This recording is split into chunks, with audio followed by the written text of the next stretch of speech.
సభలో ఉన్న వారందరికీ నమస్కారం తెలియజేసుకుంటూ ఈ కథ రచయితల సమస్యలన్నీ ఒకేలా ఉన్నాయి. ఎందుకంటే కథలు ఎన్నో రాసినవన్నీ ముద్రణకు నోచుకోలేకపోయాయి. వివక్ష అన్నాము, సరే అవన్నీ సక్రమంగానే ఈరోజు మన తెలంగాణ వచ్చిన తర్వాత అవన్నీ పరిష్కరించుకోవడం కూడా జరుగుతుంది మనకు.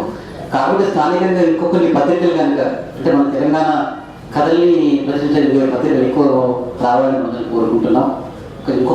ఒక నిమిషం అయిపోయింది, ఇంకొక నిమిషంలో మాట్లాడతాను. 83 నుంచి 96 వరకు నేను కథలు చాలా రాశాను.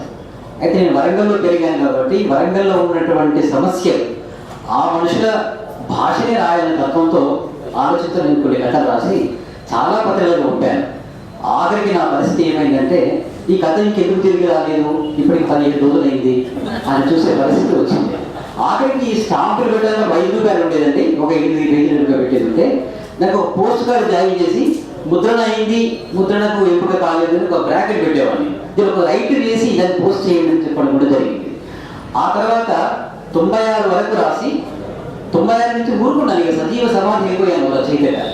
ఎప్పుడైతే స్థానిక పత్రికలు అంటే తెలంగాణ భాషను ప్రోత్సహించగలిగే పత్రిక పేరుద్దేశించుద్దా గారు ఎప్పుడైతే వచ్చిందో హెయిరింగ్ చేసి ఒక వాస్తవిక నా అనుభవాన్ని ఆధారం చేసుకుని ఒక కథ రాసి పంపడం జరిగింది. ఒక 3 నెలల తర్వాత ఆ కథ ముద్రను నోచుకోబోతుందని తెలిసి చాలా సంతోషపడ్డాను. వాస్తవంగా చెప్పాలంటే వయస్సు నాకు 50 దాటినప్పటికీ కూడా ఒక రచయితగా 3 ఏళ్ల బాలుడిని నేను. నిజంగా చెప్పాలంటే ఈ 16 సంవత్సరాల సాహిత్య గర్భంలో నేను మొదలెట్టలేదు. 2011 తర్వాత మొదలెట్టడం జరిగింది. అదేవిధంగా ఒక 8 కథల వరకు ముద్రణ రావడం జరిగింది. చాలా మంది ప్రశంసించారు నా భాష ముఖ్యంగా. ఎందుకంటే ఒక శైవిక జీవనం నుంచి అటువంటి వాతావరణం నేను పుట్టి పెరిగాను, అనుభవించాను నేను. నాకు ఒక అదృష్టం అంటే ఏంటంటే నాకు 19 ఏళ్ళ వయసు వచ్చే వరకు కూడా మా నాన్నమ్మ తల్లి కూడా ఉండేది.